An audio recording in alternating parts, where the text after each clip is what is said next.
Welcome to the debate. Imagine a professional who has essentially, run a company's operations for 3 years. Right. They stabilize the department during a massive turnover.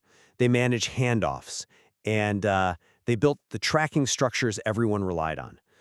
But their formal title on HR's books, just administrative assistant. Yeah, which happens all the time. Exactly.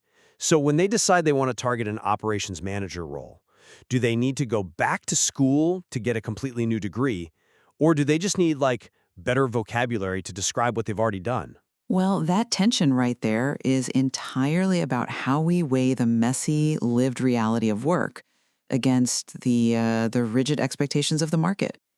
And it's why the frameworks we use to evaluate these professional records are so fiercely contested. Right, which brings us to our focus today. We are diving into the doctrine laid out in Module 5 of the Living Professional Record Academy, specifically Toolkit 3.5 and its classification of market lanes. Yeah, and the entire system operates on a fundamental premise, right? A claim is not proof. Exactly. Toolkit 3.5 helps classify market lanes to govern how professionals render their claims. A direct fit lane means the record already has strong evidence for that role, family, or problem space. Mm-hmm. An adjacent fit lane means the record has related evidence, but, the market may need translation or additional context. And then there is the bridge-required lane. Right? The controversial one. Well, a bridge-required lane just means the direction is plausible, but the client needs additional proof learning, credential, portfolio, project, experience, or even just a conversation. Bridge-required does not mean impossible. No, it doesn't. It means build proof before rendering this as an established capability. The advisor uses these lanes to protect effort and avoid overreach. So, my position today is that the bridge-required lane is an essential protective mechanism.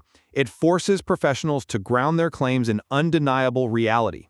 And I argue that a rigid application of the bridge-required lane can inadvertently cause underclaiming. You force professionals to seek traditional credentials when what they actually need is just better market translation for their existing unconventional evidence. Well, let's look at the mechanics of why that protection is necessary, though. Toolkit 3.5 is basically the ultimate defense against polished fiction. It says you must build proof before claiming it. Sure, but Take the text's own example. A client wants an AI workflow strategy role, but an advisor looks at their record and sees only introductory AI exposure. To place that client in an adjacent fit lane and try to somehow, translate introductory exposure into high-level strategy, that is professional malpractice. oh, come on, malpractice. It is. It creates a claim that will immediately collapse under scrutiny. The mandate in Module 5 is definitive. Do not make the claim bigger, make the claim truer. Putting that client in a bridge-required lane protects their effort and the trust of their future audience. I mean, protecting trust is vital, obviously, but treating the bridge-required designation as this hard, immovable boundary creates a systemic risk of minimizing valid experience. The text explicitly warns about the dangers of underclaiming, right? Yes, but Which is exactly what happens when a client's real contribution is erased simply because it lacked traditional metrics or formal title. If an advisor relies too heavily on the bridge-required lane out of an abundance of caution, they completely stall the client's momentum. identifying a value pattern and governing a claim are two very different steps. Evidence doesn't speak for itself. I come at it from a different way. Market translation, which is the core of the adjacent fit lane, asks a very specific question. What does the outside market call this evidence-backed value? Okay, but you need the value first. Let's stay with that administrative assistant you mentioned. They have a deep record of informal experience doing things like clarifying handoffs and supporting adoption. The corporate market calls that exact value pattern enablement support. That should almost always be handled as an adjacent fit. Even without formal enablement experience? Yes. We just need to translate their informal actions into the market's preferred language. But an overly cautious advisor will look at that record, see no formal enablement title, and force them into a bridge-required lane. That ignores the core doctrine that a skill is a claim. I see why you think that, but let me give you a different perspective. Think of the bridge-required lane like physical engineering. You can't drive a truck over a blueprint. Okay, I like a good metaphor. The adjacent fit is just translating the blueprint into a different language, like converting metric to imperial so the local crew can read it. But if the concrete itself, the actual proof gap, is missing, the bridge must be built before you cross it. Market translation cannot manufacture concrete. But what are we defining as concrete? If there is no metric, no recent example, no work sample, or unclear ownership, translation is entirely insufficient. If we demand concrete in the shape of highly visible, traditional proof like a formal metric with a defined title, we inherently discount the messy reality of modern professional environments. The text points to the military logistics officer transitioning to civilian operations, right? Yeah, as a classic adjacent fit. Exactly. Their evidence does not look like civilian corporate operations, but the underlying capability is identical. If an advisor demands concrete in the exact shape the civilian market expects, they force that veteran to build a bridge they don't actually need. Ah, but the military officer has undeniable concrete. It's just poured in a different shape. They have logistics metrics, they have scale, they have clear documented ownership over millions of dollars of equipment. The concrete is there. But the administrative assistant, The bridge required lane is for when the substance of the claim is missing. When you talk about the administrative assistant clarifying handoffs, if the context in their record is weak, like if it was just a personal checklist they kept on their desk, the proof gap is real. You cannot translate a personal checklist into an operations coordination claim. that assumes the formal record perfectly captures reality, though, and we know it rarely does. The moment that assistant tries to explain that their checklist actually saved the department from collapsing, they hit the ownership verb problem. Which is exactly why the bridge required lane is so vital. The ownership verb is one of the strongest claim controls in the entire system. Right, but Translating those messy realities isn't just about finding synonyms. The moment a client swaps the word supported for lead, they've crossed a massive threshold. Overclaiming happens when a client uses transformed when the evidence only proves coordinated. I'm sorry, but I just don't buy that. Let me tell you why. The reality is that clients habitually underclaim. They routinely say, I just helped, or it was informal. They minimize their own value. Sure, imposter syndrome is real, but we can't just ignore the evidence gap. If an advisor rigidly enforces the bridge required lane because the formal evidence only supports the word helped, they actively validate that imposter syndrome. Think about the psychological devastation of realizing you've been doing the work of a manager for 3 years without the title, only to be told you need a new bridge project to prove it. You are conflating underclaimed evidence with a mature capability.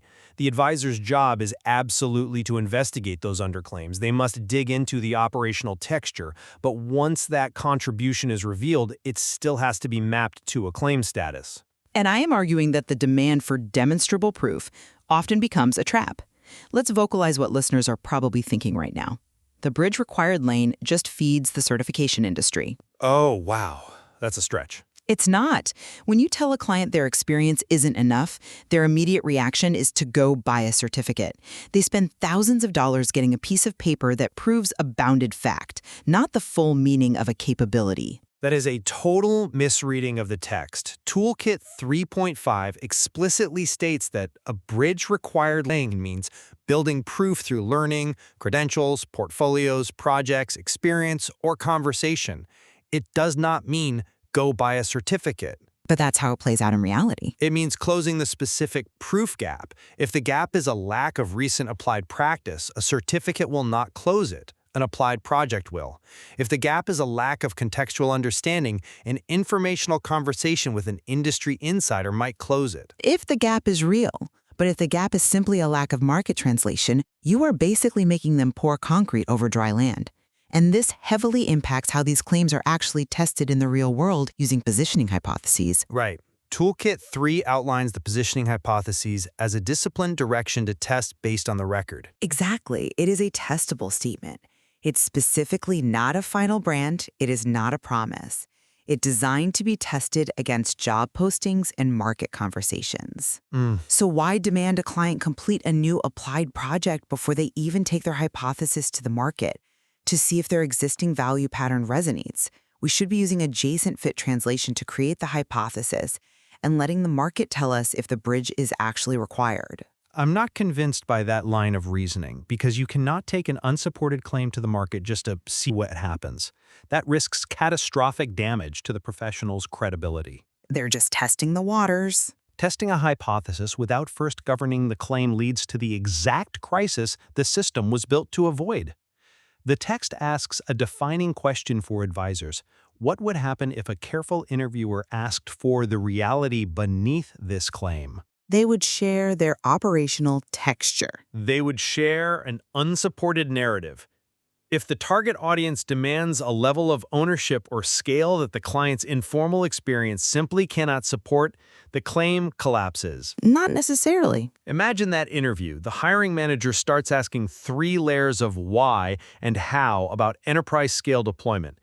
If the candidate's evidence is that they stabilized a local team's workflow without a budget, translating that into enterprise operations isn't adjacent fit, it's overclaiming. The problem with that reading is that a positioning hypothesis, by definition, is not an ungoverned claim. It is built on an evidence-backed value pattern. A localized value pattern. If the pattern is real, say, reducing confusion and clarifying handoffs, the client already has the math. They just don't have the market's preferred vocabulary. If an interviewer asks for the reality, they can describe the tracking structures they built during the turnover crisis. But if the job description requires enterprise-level scaling, and the candidate only has localized, informal coordination, the underlying math is genuinely different. The reality of modern work is that role requirements are often just as murky as the records we are trying to map. A job description might ask for enterprise operations, but what the hiring manager actually desperately needs is someone who knows how to clarify handoffs during chaos. Well, maybe. If we gatekeep that candidate behind a bridge-required label because they don't meet the literal technical definition of the posting, we are doing a massive disservice to both the candidate and the market. Market translation is a bridge of words, not necessarily a bridge of new projects. The closest responsible language, that is the phrase from the text, and the word responsible is doing all the heavy lifting there. It is only responsible if the claim maturity justifies it. I agree with that. We have to look at claim status labels. A claim can be proven, supported, emerging, aspirational, context-dependent, or unsupported. If a claim is emerging, it is a development signal. It is not ready for public rendering as a mature capability. The bridge-required lane simply acknowledges that reality. We absolutely must never render an aspirational claim as a verified fact. But claim status belongs to the claim, not the person. My fear is that by heavily utilizing the bridge-required lane, advisors subtly shift that status onto the person. How so? The client hears, "You are not ready," when what the record actually says is, "This specific phrasing needs tweaking." We cannot demand formal institutional evidence for skills that are routinely developed informally, like stakeholder communication or process maintenance. I don't believe the bridge-required lane weaponizes proof. I believe it democratizes it. It removes the mystery of why a professional isn't gaining traction. If there are proof gaps, missing witnesses, missing recent examples, the bridge-required lane identifies those gaps without shaming the client.